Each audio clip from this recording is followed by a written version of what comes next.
ठीक है मियां मिट्ठू, आप बने रहे हमारे साथ, लेकिन हो क्या रहा है और पेश किया कैसे जा रहा है इस पूरे प्रकरण को, वो हमारे दर्शक समझें, इसलिए कुछ आंकड़े हम आपके सामने रखने जा रहे हैं। पाकिस्तान में घटती हिंदू आबादी कैसे घटती जा रही है। पाकिस्तान में हिंदुओं की आबादी आप देखिए, साल 1991 में 13% और साल 2022 में यह घटकर आंकड़ा कहां पर आ गया है 1.2%। सिर्फ 1.2% हिंदू बचे हैं। 1951 से 98 हर साल करीब 60,000 हिंदू गायब।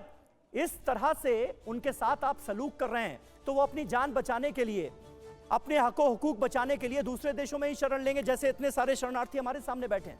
1965 से 2024 तकरीबन 1.5 लाख हिंदुओं का भारत में पलायन हुआ।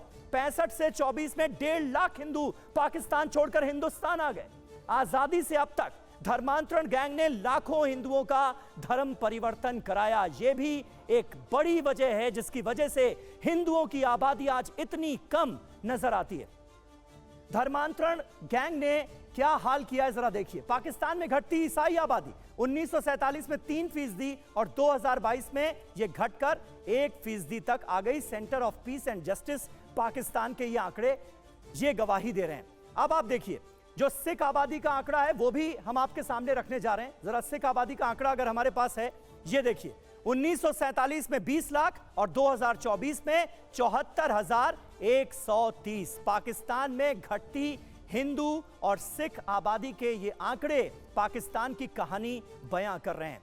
हमारे साथ शायन अली भी मौजूद हैं और मिट्ठू मियां भी मौजूद हैं, जिन पर धर्मांतरण के इतने आरोप लगे हैं। हजारों लड़कियों का ये कन्वर्जन अब तक करा चुके हैं। शायन, मैं आपसे जानना चाहूंगा, आपका असली मुल्क जो है वो पाकिस्तान है, लेकिन आप पाकिस्तान में रह ना सके, आपके साथ वहां पर ऐसा सलूक किया गया। पाकिस्तान के हुक्मरानों की और मिट्ठू मियां जैसे मौलानाओं की जो हरकतें थीं उसके बारे में आज हमारे शो में कुछ कहना चाहेंगे। और जहां तक मुझे पता है आप शायद अमेरिका में रह रहे हैं।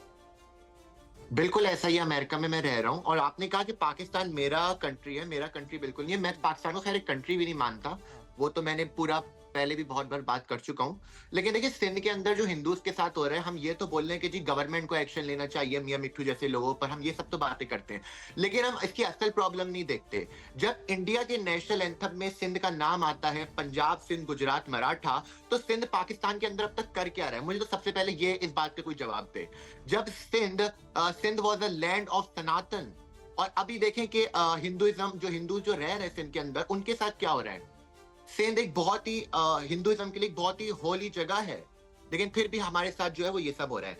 अब जहां तक बात रही ये जो सिंधी हिंदूज के साथ मियां मिट्ठू और ये सब जो बातें कर रहे हैं यहाँ पर, सॉरी मैं ये वर्ड यूज कर रहा हूँ, लेकिन ये जो है मियां मिट्ठू इतने झूठे हैं। ये मुझे सिंधी हिंदू जो लीडर्स हैं वहां के, वो मुझे बताते हैं कि ये जो इंसान आपकी जो टेलीविजन पर बैठे हुए हैं, ये उनको पैसे देते हैं कि भाई तुम ये जो हम लोग जो ये हरकतें कर रहे हैं इसका तुम बोलना नहीं, और पूरी दुनिया के सामने ये आके बताना कि हिंदूज बड़े सेफ हैं पाकिस्तान के अंदर। पाकिस्तान के पार्लियामेंट के अंदर एक पूरी माइनॉरिटी की सीट्स होती हैं, जो कि ऑफ कोर्स पाकिस्तानी गवर्नमेंट और आईएसआई उनको जो है वो पे करती है ये बोलने के लिए कि भाई हमारी जो मियां मिट्ठू जैसे जो लोग हैं यहाँ पर, जो इस तरह से सिंधी हिंदूज के साथ जो जुल्म कर रहे हैं, इस पर कुछ नहीं बोलना, बल्कि पूरी इंटरनेशनली ये प्रोपेगेंडा करना कि हिंदूज जो है वो पाकिस्तान के अंदर बहुत सेफ है। मिट्ठू मियां जरा जवाब दे दीजिए, शायन अली जिन बातों का जिक्र कर रहे हैं, अब तक कितने पैसे मिले हैं आपको कन्वर्ट कराने के लिए तमाम लड़कियों को, और उनका आंकड़ा क्या है? अब तक कितनी लड़कियों को आप कन्वर्ट करा चुके हैं? भाई अब वहां से बैठ के बात करते हैं कि यहाँ सामने आके हकायक देखें उसके बाद बात करें। असल बात यह है कि पूरे पाकिस्तान में जहाँ से ढेरकी में जहाँ मैं रहता हूँ, ढेरकी में क्यों आ रहे हैं ज्यादातर, यहाँ तो आबादी हिंदुओं की बढ़ रही है। अगर यहाँ आपको तो मानेंगे नहीं, लेकिन आप इतना तो बता दीजिए अब तक कितनी लड़कियों को आप कन्वर्ट करा चुके हैं? भाई मेरी बात सुने तो आप काटते क्यों? बात का तकलीफ क्या हो रही है?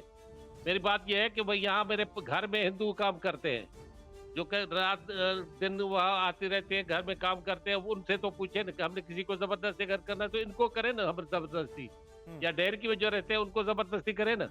ये ऐसे ही खाम खा पाकिस्तान को, इस्लाम को बदनाम करने के लिए इन्होंने ठेका लिया हुआ है। ये तो खाम खा गलत बातें करके पाकिस्तान को और इस्लाम को ठीक है, बदनाम गलत बातें करना करके चाहते हैं। राजकुमार शास्त्री जी कुछ ऐड करना चाह रहे हैं यहाँ पर। हमारे साथ हिंदू धर्मगुरु भी मौजूद हैं और शायन अली तो अब अपना मजहब ही बदल चुके हैं, मुसलमान से वो हिंदू हो गए हैं। जी राजकुमार जी एंकर महोदय, मैं अपनी बात ये कह रहा हूँ कि जिस समय भारत का विभाजन हुआ उस समय पाकिस्तान में मुसलमानों हिंदुओं की संख्या 23% थी, आज 1.5% हो गई है। भारत में मुसलमानों की संख्या कितनी कम थी, आज कितनी अधिक हो गई है। इससे ये स्पष्ट होता है कि पाकिस्तान में हिंदू सुखी नहीं है, स्वतंत्र नहीं है, और भारत में हर हिंदू स्वतंत्र है, सुखी है। इसी कारण से यहाँ पर जनसंख्या बढ़ रही है। अब दूसरी बात यहाँ पर मैं आपको अपनी जो महत्वपूर्ण बात है वो ये कह रहा हूँ कि मुसलमानों में इस जो विस्तारवाद की नीति है, मैं इस्लाम धर्म की बात नहीं, मुस्लिम हिंदू की बात कर रहा हूँ, लेकिन भारत में जो हिंदू हैं इनकी सोच में है कि 1 या 2 संतान पैदा करें। आज देखिए लोकतंत्र का समय है, जिसका वोट ज्यादा होगा उसी का प्रधानमंत्री होगा, उसी का जो है प्रभुत्व रहेगा। ठीक है, इसलिए आज की स्थिति है कि भारत में रहने वाले प्रत्येक हिंदू को भी इस बात को समझना चाहिए, अपनी वोट संख्या को बढ़ाने का प्रयास करना चाहिए।